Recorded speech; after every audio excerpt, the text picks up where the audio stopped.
बिस्मिल्लाहिर्रहमानिर्रहीम। अस्सलाम वालेकुम दोस्तों, मेरा नाम बिलाल, तुम देख रहे हो बिलाल फेरी वाला 2। ठीक है जनाब, असं चले फेरी लैके सुबह सुबह। ठीक है अपने को आप पापड़ रह गए। ठीक है चल भाई चिदा इतने नट लाता ना तोड़े टंगण वास्ते भी नाल ते नाल इनू भी जड़ा ये भी नाल पक्का जाता है। देखो इस तरह फिट हो जाता है, फिर तो यकींदा नहीं गा। ठीक है ये बड़ा जबरदस्त काम हो गया। ठीक है वेखे जरा ये लग गया। ठीक है हम खिंचेगा नहीं, थोड़ा जोर नहीं खोलना पेगा।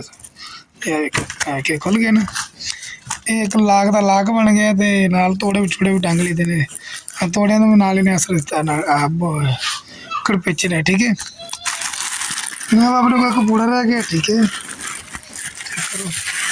किलो को दाल रहेगी बस, जो पापड़ रह गया, 3 चीज़ा रह गई अपने को। ठीक है इतनी चीज़ें आप आज शाम तक भेजते हैं, अल्लाह कर करे फिर कल लैके आवे माल। ठीक है अल्लाह के हुक्म नाल। अज घर बच्चे बुच्चे नहीं गए, मेरे बच्चे गए ने सरवा करवान बेनज़ीर का। ठीक है घर चावल पे ने, जो भी आप तड़क के खाने आप ही। ठीक है तो आके फिर चौलों का हिसाब किताब लाने पहले, फिर आके ये फेरी फिर आके चौल तलकने लगा के आ गया। तो देख सकते हो, चेक करो मसाला रोटियाँ काफ़ी ज़्यादा कट्ठियाँ होंगी अज, तो बोतल भी कुछ लगभग ठीक ही कम।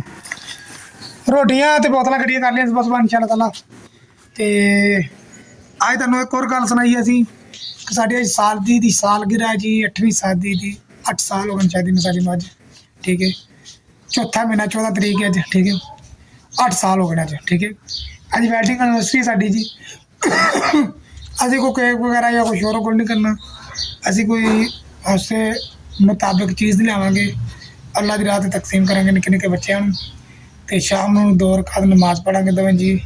शुक्र करांगे अल्लाह ताला का कि या अल्लाह असी 8 साल कट्ठे निभाया तो अगला भी तौफीक दे के असीं कट्ठे रहिए। ठीक है तो असल सालगिरह का मकसद यही होंदा है कि अल्लाह की राह ते चीज़ वंडो, अल्लाह की राह ते सजदा करो, साडा साल आने वाला जिवें दा गुजर गया है आने वाला बेहतर करें। ठीक है तो केक वगैरह ये शोरो गोल करना जो अच्छी गल नहीं होती। ठीक है तो तुहानूं ये दसना चाहता सी कि सालगिरह का मतलब की है। ठीक है हुण जनाब असीं लैके आए हैं, चेक करो दही चावलों तो पा के खाने वास्ते। ठीक है तो चावल दही पाने फिर गल करने अंदर नहीं लब्भा मैनूं, बाहर अलग ये निज़ाम चल गया, बर्तन पता नहीं कितने रख गई है।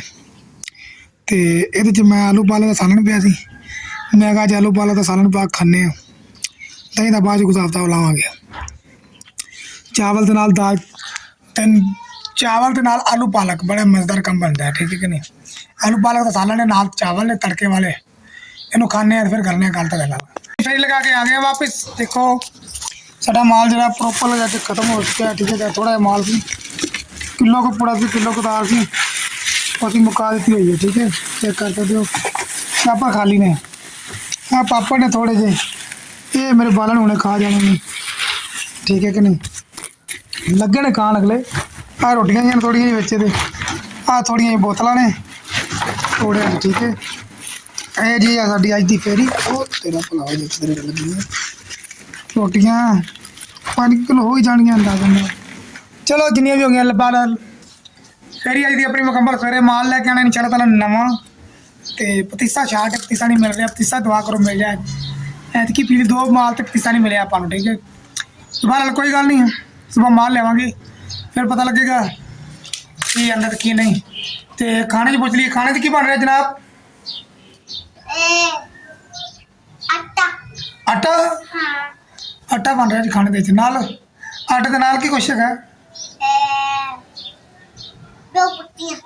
दाल दाल पक्का डी जी खाने के दाल के नाल रोटियां आटे दियां। ठीक हो गया जी मेरे काकी रुसे जी। ठीक हो गया तो बहरहाल दाल शाल खाने असी अज।